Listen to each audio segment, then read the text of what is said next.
Hello everyone, welcome back to my channel. आज हम करेंगे हिंदी का टॉपिक वचन, जो हिंदी के टॉपिक से होगा। इससे पहले हम लिंग का टॉपिक कर चुके हैं, वहां पर आपको 2 वीडियो मिल जाएंगी, प्लस भाषा का और विचार, वर्ण विचार का। ये 4th या 5th टॉपिक होगा। वचन के बारे में पढ़ेंगे, इसमें परिभाषा और नियम और इसके कितने भेद होते हैं। परिभाषा की अगर बात करें तो शब्द के जिस रूप से एक से अधिक होने का बोध हो उसे वचन कहते हैं। मतलब आपको एक वचन और बहुवचन, अगर एक वचन है तो एक आदमी का उसमें वर्णन किया जाएगा। अगर बहुवचन है तो 2 भी हो सकते हैं और 2 से ज्यादा भी हो सकते हैं। तो ये सिंपल सी परिभाषा है। शब्द के जिस रूप से एक से अधिक का बोध हो उसे वचन कहते हैं। अगर इसके भेदों की बात करें तो 2 तरह के वचन होते हैं, एक होता है एक वचन, एक होता है बहुवचन।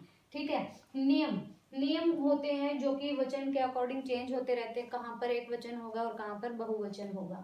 आदरणीय और सम्मानीय व्यक्तियों के लिए सदैव बहुवचन का प्रयोग किया जाता है। आदरणीय मतलब जो भी, जैसे महात्मा गांधी का नाम आ सकता है, सरदार वल्लभ भाई पटेल का नाम आ सकता है, आपके जो भी रिस्पेक्टेड हैं, जो हमसे एल्डर होते हैं, उनके लिए हमेशा बहुवचन का यूज होता है। इसके लिए एक वचन व्यक्तिवाचक संज्ञा को ही बहुवचन में प्रयोग किया जाता है। एक वचन मतलब जो एक बंदे के बारे में, एक आदमी के बारे में क्या करें, वर्णन करें। एक वचन व्यक्तिवाचक संज्ञा, जब हमने संज्ञा का टॉपिक किया था तो वहां पर बताया था कि व्यक्तिवाचक संज्ञा को कैसे जातिवाचक संज्ञा में बदला जाता है। तो यहाँ पर वही है, इसके लिए एक वचन व्यक्तिवाचक संज्ञा को बहुवचन में प्रयोग किया जाता है। गुरुजी आज नहीं आए, अगर हम बोले गुरुजी आज नहीं आया तो हम आया जो है नहीं लिख सकते, यहाँ पर आए लिखेंगे और यहाँ पर ये क्या होगा, गुरुजी, ये बहुवचन होगा। क्यों होगा? क्योंकि ये व्यक्तिवाचक संज्ञा है, एक आदमी के लिए यूज हो रहा है, लेकिन व्यक्तिवाचक संज्ञा को ही बहुवचन में प्रयोग किया जाएगा, क्योंकि ये जो वाक्य है ये सारा आदरणीय और सम्मानीय व्यक्तियों के लिए यूज किया गया है। जैसे ये आपके टीचर के लिए यूज किया गया है, तो गुरुजी आज नहीं आए। सेकंड है, गांधी जी चंपारण आए थे। अब गांधी जी जो है तो उनके लिए सम्मान, उनके सम्मान में बोला जाता है उनका नाम। तो गांधी जी यहाँ पर आपको अगर अंडरलाइन करके पूछा जाए तो सबसे पहली बात तो ये व्यक्तिवाचक संज्ञा है। ठीक है। अगर बहुवचन और एक वचन की बात करें तो इसमें ये बहुवचन काउंट होंगे, ये एक वचन के रूप में नहीं काउंट होंगे, वैसे ये व्यक्तिवाचक संज्ञा है। सेकंड नियम की अगर बात करें तो संबंध दर्शाने वाली कुछ संज्ञाएं, संबंध मतलब आपस में रिलेशन दर्शाएंगे कुछ संज्ञाएं, जैसे व्यक्तिवाचक या जातिवाचक कोई भी संज्ञा हो गई तो वो आपस में उनका रिलेशनशिप शो करेंगे। संबंध दर्शाने वाली कुछ संज्ञाएं एक वचन और बहुवचन में एक समान रहती हैं। जैसे मामा हो गया, मामी हो गया, नाना नानी, दादा दादी, मम्मी पापा, ये क्या होते हैं कि ये आपस में संबंध प्रदर्शित करते हैं, संबंध दिखाते हैं। तो ये कुछ संज्ञाएं एक वचन और बहुवचन में एक समान रहती है। इसमें ये नहीं होता कि ये एक वचन है या बहुवचन है, क्योंकि ये हमेशा समान रहती है। थर्ड है द्रव्यवाचक संज्ञा। द्रव्यवाचक संज्ञाओं का प्रयोग केवल एक वचन में होता है। ठीक है। जैसे अगर बोल दिया जाए कि मेरे पास 1.5 लीटर दूध है, तो यहाँ पर जो दूध होगा वो एक वचन होगा, वो बहुवचन नहीं होगा, क्योंकि 1 लीटर तो संख्यावाचक में आ जाएगा। अब इसके एग्जाम्पल है द्रव्यवाचक संज्ञा के, तेल हो गया, दूध हो गया, पानी हो गया, दही हो गया, लस्सी हो गया, ये सारे द्रव्यवाचक संज्ञा के उदाहरण हैं। और अगर हम इनको एक वचन और बहुवचन में काउंट करें तो ये एक वचन में काउंट होंगे, ये बहुवचन में नहीं आएंगे। चाहे इनके आगे कुछ भी लगा दिया जाए, चाहे ऐसे बोल दिया जाए मेरे पास कुछ मात्रा में तेल है, तो भी वो क्या होगा, एक वचन में काउंट किया जाएगा। नेक्स्ट है, कुछ शब्द सदैव बहुवचन ही होते हैं, वो एक वचन नहीं होते। और यहीं से हमारा क्वेश्चन बनता है, वो आपको एक वर्ड देगा और पूछ लेगा कि ये एक वचन है या बहुवचन है। ये कुछ शब्द लिखे हैं यहाँ पर।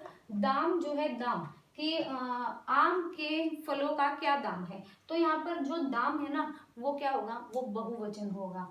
दर्शन, दर्शन भी क्या होता है, बहुत दिनों में राम जी के दर्शन हुए, तो ये भी बहुवचन है। उनके प्राण निकल गए, प्राण को बहुत बार पूछा गया है क्वेश्चन में, तो प्राण जो है वो एक वचन नहीं होता, बहुवचन होता है। आंसू, आंसू भी बहुवचन होता है। लोग, ये बहुवचन होगा। मुझे देखकर उसके होश उड़ गए। होश उड़ गया ये कोई वर्ड नहीं होता, होश उड़ गए तो बहुवचन में आएगा। एक बार जब आप इन वाक्यों को, इन शब्दों को वाक्य में इम्प्लीमेंट करोगे, इनको यूज करोगे, तो पता चल जाएगा कि ये बहुवचन है या एक वचन है। आपको थोड़ा सा आइडिया भी हो जाएगा। तो जो भी शब्द पढ़े हमें उसे वाक्य में एक बार यूज करके देखना है, जिससे हमें पता चल जाएगा कि वो बहुवचन में इंक्लूड हो रहा है या एक वचन में। आंसू जो है वो बहुवचन की तरह काम करते हैं। लोग, होश, समाचार। आज का प्रमुख समाचार क्या है? कैसे बोलेंगे या ऐसे बोलेंगे, आज के प्रमुख समाचार क्या हैं? तो हमेशा यही बोला जाता है, आज के समाचार। आज के समाचार मतलब बहुवचन है। हस्ताक्षर, आपके हस्ताक्षर बहुत अलग हैं या आपके हस्ताक्षर बहुत ही अच्छे हैं, तो यहाँ पर जो हस्ताक्षर है वो भी बहुवचन में इंक्लूड होगा। फिर है दर्शक। दर्शक जो है, जैसे जो ऑडियंस होती है उनको दर्शक बोलते हैं। जो जैसे अगर कोई सर्कस देखने आया है या फिर कोई रामलीला देखने आया है, कोई मेला देखने आया, तो उनको हमेशा दर्शक बोला जाता है और दर्शक हमेशा बहुवचन में इंक्लूड होते हैं। भाग्य, भाग्य भी बहुवचन में आएगा। केश, केश यहाँ पर बालों को लिखा गया है, तो केश क्या है, ये बहुवचन होते हैं, एक वचन नहीं होते। रोम, रोम भी क्या होता है, बहुवचन। अश्रु, ये आंसू का ही तत्सम रूप है, तो ये भी बहुवचन में आएगा। आशीर्वाद, आशीर्वाद को वर्तनी में बहुत बार पूछा जाता है कि ये आपको 4 ऑप्शन देगा और ये करेक्ट होगा, बाकी तीनों गलत होंगे जो वर्तनी के अकॉर्डिंग आता है, तो ऐसे आशीर्वाद लिखा जाता है।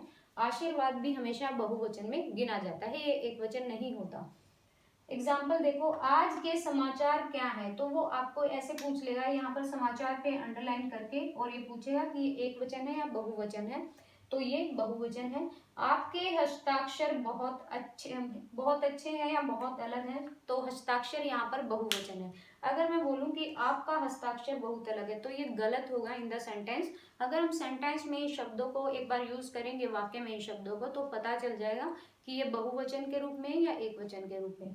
इससे नेक्स्ट वीडियो में हम सेम करेंगे, इनके नियम करेंगे वचन के, और भी जो नियम होते हैं। So thank you so much video देखने के लिए। Thank you.